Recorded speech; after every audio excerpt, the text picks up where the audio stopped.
রাজ্যে গুণগত শিক্ষার প্রসার ইতিমধ্যে বিভিন্ন পদক্ষেপ গ্রহণ করেছে বর্তমান রাজ্য সরকার। রাজ্যে এডুকেশন হাব তৈরির লক্ষ্যেও কাজ করছে সরকার। স্কুলগুলিতে অনেক সমস্যা রয়েছে, সেগুলি খতিয়ে দেখে সমস্যা সমাধানের চেষ্টা চলছে।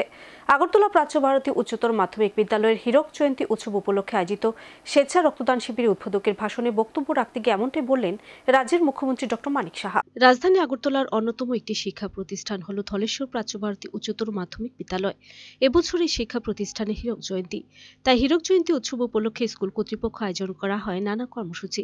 গৃহীত কর্মসূচির অঙ্গ হিসেবে শুক্রবার অনুষ্ঠিত হল স্বেচ্ছা রক্তদান শিবির। এদিনের এই স্বেচ্ছা রক্তদান শিবির উদ্বোধক হিসেবে উপস্থিত ছিলেন রাজ্যের মুখ্যমন্ত্রী ডক্টর মানিক সাহা।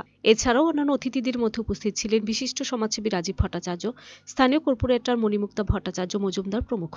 শিবিরে উদ্বোধনী অনুষ্ঠানে স্কুলের প্রাক্তন প্রধান শিক্ষকদের দেওয়া হয় সংবর্ধনা। অনুষ্ঠানে রক্তদাতাদের উৎসাহ প্রদান করে বক্তব্য রাখতে গিয়ে রাজ্যের মুখ্যমন্ত্রী ডক্টর মানিক সাহা বলেন, রাজ্যে ছেলেমেয়েদের প্রতিভার কোনো অভাব নেই। সেই প্রতিভাগুলিকে কাজে লাগিয়ে তাদের সামনের দিকে এগিয়ে নিয়ে যাওয়ার চেষ্টা করছে রাজ্য সরকার। ছাত্রছাত্রীরাই হলো আগামী দিনের ভবিষ্যৎ। রাজ্য সরকার চাইছে গুণগত শিক্ষা। প্রধানমন্ত্রী ডিজিটাল ইন্ডিয়া এখন স্কুলগুলিতে পৌঁছে দেওয়ার চেষ্টা চলছে।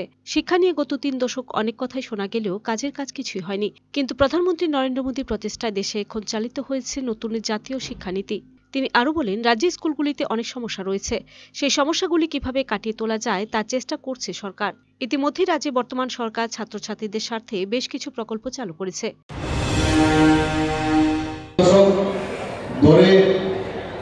এডুকেশন পলিসি নিয়ে অনেক কথাবার্তা হয়েছে, কিন্তু একমাত্র মাননীয় প্রধানমন্ত্রী যে উদ্যোগে আজকে ন্যাশনাল এডুকেশন পলিসি 2020 সেটা চালু হয়েছে, খুবই প্রয়োজন। সেটা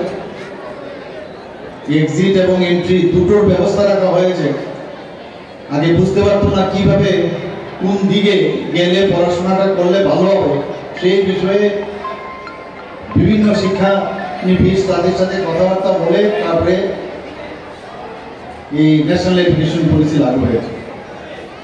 আজকে এনসিইআরটির পাঠ্যক্রম আমাদের রাজ্য সরকার সেটা চালু করেছে। অভিন্ন প্রশ্নপত্র, সেইভাবে আমরা প্রশ্নপত্র পরীক্ষা শুরু করেছি। প্রচুর ইংরেজি মাধ্যম স্কুল, আমরা যেগুলো বাংলা মিডিয়াম ছিল তাকে রূপান্তরিত করেছি। সুপার 30 প্রকল্প চালু করেছি। মুখ্যমন্ত্রী মেধা পুরস্কার চালু করেছি। ট্যালেন্ট সার্চ এক্সামিনেশন তারও ব্যবস্থা করেছে।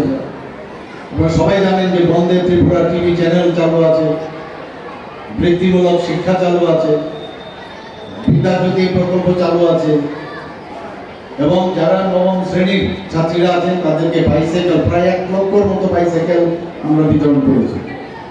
প্রয়াস প্রকল্পে বিনামূল্যে। Video report search India.